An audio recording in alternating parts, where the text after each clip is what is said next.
La perspective des scientifiques sur le système solaire a radicalement changé depuis l'arrivée de la sonde Juno de la NASA sur Jupiter en juillet 2016. Ce projet d'1 milliard de dollars a permis de prendre d'incroyables photos du géant gazeux à des centaines de millions de kilomètres de la Terre. Plus important encore, la sonde de la taille d'un court de tennis a utilisé une série d'instruments de haute technologie pour étudier certains des secrets les plus profonds et les plus sombres de la planète.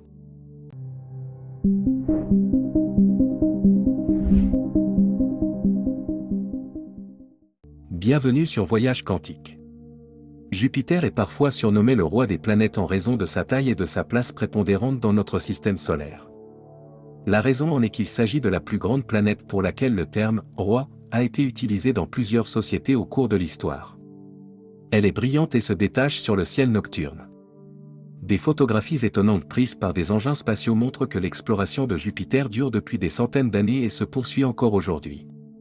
Toutes les 12 années terrestres, Jupiter effectue un tour complet autour du Soleil.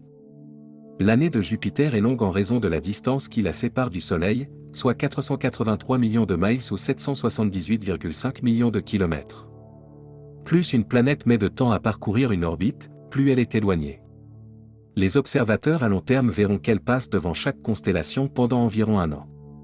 Même si l'année de Jupiter est très longue, elle n'a que quelques heures de lumière du jour. Elle effectue une révolution autour de son axe toutes les 9h55 environ. Les ceintures et les zones nuageuses se forment lorsque les différentes sections de l'atmosphère tournent à des vitesses différentes, créant des vents puissants qui sculptent les nuages. Jupiter est la planète la plus massive du système solaire, avec une masse 2,5 fois supérieure à celle des autres planètes. En raison de sa masse énorme, sa force gravitationnelle est 2,4 fois supérieure à celle de la Terre. Jupiter est également une figure royale en termes de taille. Son diamètre est de 273 000 miles, soit 439 264. L'atmosphère de Jupiter, contrairement à celle de la Terre, s'étend jusqu'au noyau et touche tous les continents et océans de la planète. Il ne s'agit cependant pas de gaz sur toute la ligne. Des pressions et des températures plus élevées font que l'hydrogène devient liquide à un moment donné. Et il se transforme en liquide métallique à mesure qu'il se rapproche du noyau, enveloppant un peu de roche à l'intérieur de Jupiter, qui possède un SM de lune. Selon les scientifiques spécialistes des planètes, plus de 60 petits corps orbitent autour de Jupiter, et il est fort probable qu'il y en ait au moins 70. Les autres sont plus petits, et beaucoup d'entre eux pourraient être des astéroïdes qui ont été capturés. Lorsque nous découvrons le système solaire dans notre jeunesse, on nous apprend que les planètes tournent tout autour du Soleil sur des orbites distinctes. Si vous faites partie des nombreuses personnes qui ont été étonnées, voire bouleversées, d'apprendre que Pluton n'était pas une planète, vous devriez peut-être vous préparer à une nouvelle découverte cosmique surprenante. Jupiter ne tourne pas autour du Soleil, mais il a une orbite. Aucune des planètes ne tourne autour du Soleil en suivant une trajectoire parfaitement ronde. En réalité, le Soleil et les autres planètes tournent autour d'un noyau gravitationnel commun. Le Soleil étant beaucoup plus grand que la Terre, notre centre de gravité est proche du centre du Soleil, ce qui donne l'impression que nous voyageons en cercle autour de lui. C'est également le cas de toutes les autres planètes, à l'exception de Jupiter, la géante gazeuse. La taille de Jupiter fait que le centre de gravité du Soleil est éloigné du centre du Soleil à environ 30 000 miles au-dessus de la surface. Cela signifie que le Soleil et Jupiter sont tous deux en orbite autour de l'endroit exact dans l'espace, le centre de la baie étant le terme technique pour cette position. Contrairement aux autres petites planètes, Jupiter n'est pas en orbite autour du Soleil. En plus de ce centre de gravité combiné, puisque le point est entraîné loin du centre du Soleil, l'attraction gravitationnelle de Jupiter fait légèrement osciller le Soleil. Tous les corps planétaires entretiennent une relation incertaine, mais Jupiter est le seul suffisamment grand pour que l'effet soit évident. Contrairement à la croyance populaire, Jupiter possède même son propre système d'anneaux. Si vous demandez à tout le monde de dessiner les planètes, vous obtiendrez probablement quelques grandes planètes, quelques petites et une seule avec des anneaux, qui serait Saturne, mais ce n'est pas le cas. Jupiter, Neptune et Uranus ont tous des anneaux, même s'ils ne sont pas aussi apparents que ceux de Saturne. La découverte d'un mince anneau entourant Jupiter est l'une des réalisations les plus importantes de l'ère de l'exploration de Jupiter. Voyager 1 en a pris une photo en 1979, mais l'anneau de Jupiter n'est pas vraiment un ensemble d'anneaux visibles. Selon les experts planétaires, la majorité des poussières du système provient de quelques lunes mineures. Les astronomes sont captivés par Jupiter depuis longtemps. Galilée a utilisé sa lunette pour étudier le globe. Après l'avoir développé, il a été surpris par ce qu'il voyait autour d'elle. Il a vu 4 petites lunes. Les astronomes ont pu voir les ceintures et les zones nuageuses au fur et à mesure que leur télescope s'améliorait.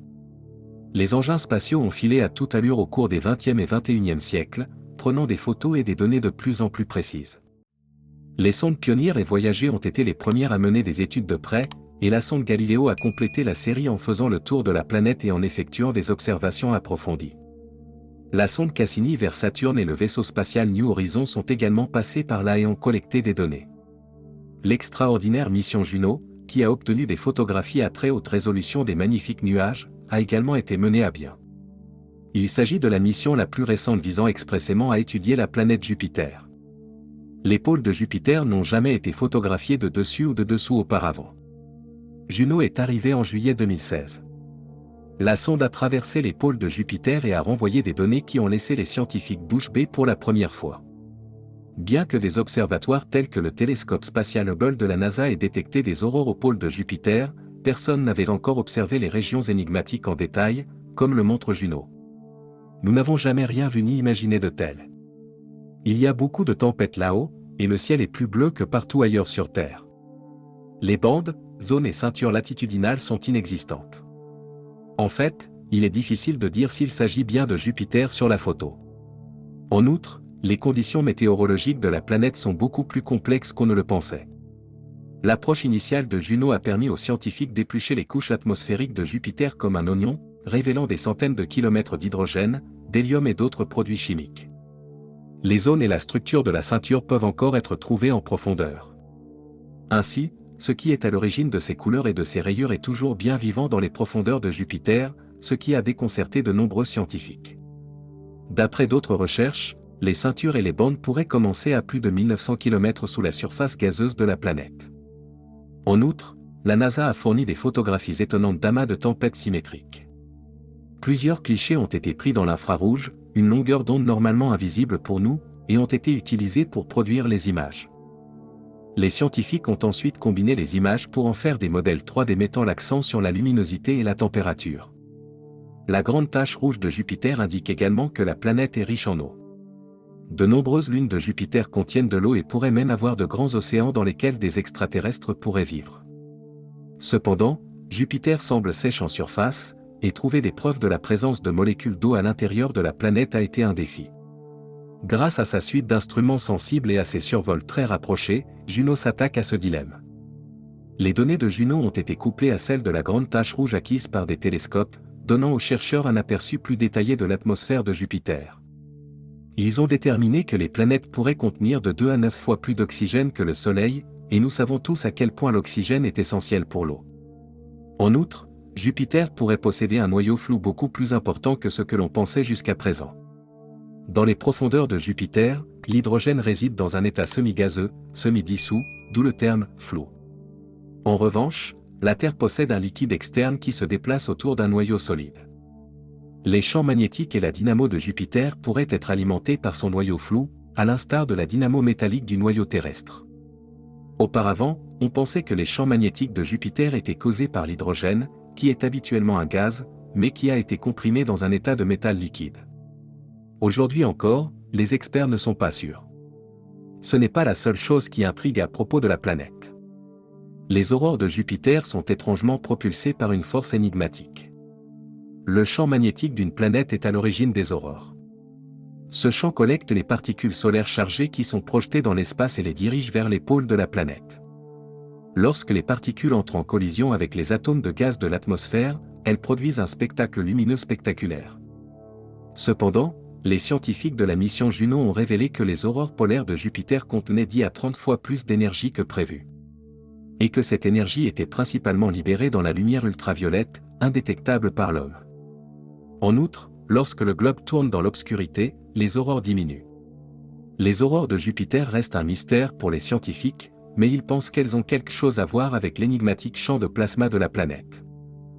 La caméra infrarouge de Io Juno a découvert ce qui semble être un volcan jusqu'alors inconnu sur la Lune. On estime à 150 le nombre de volcans actifs dans le monde, mais la quantité de matière qui jaillit de la surface de la planète et qui voyage dans l'espace suggère qu'il y en a peut-être 250 de plus qui se cachent dans l'ombre. C'est un rappel puissant de notre petite taille et de tout ce qu'il y a à découvrir dans le monde. Merci d'avoir regardé un nouvel épisode de Voyage Quantique, n'oubliez pas de vous abonner et d'activer la cloche de notification pour ne pas manquer le prochain épisode.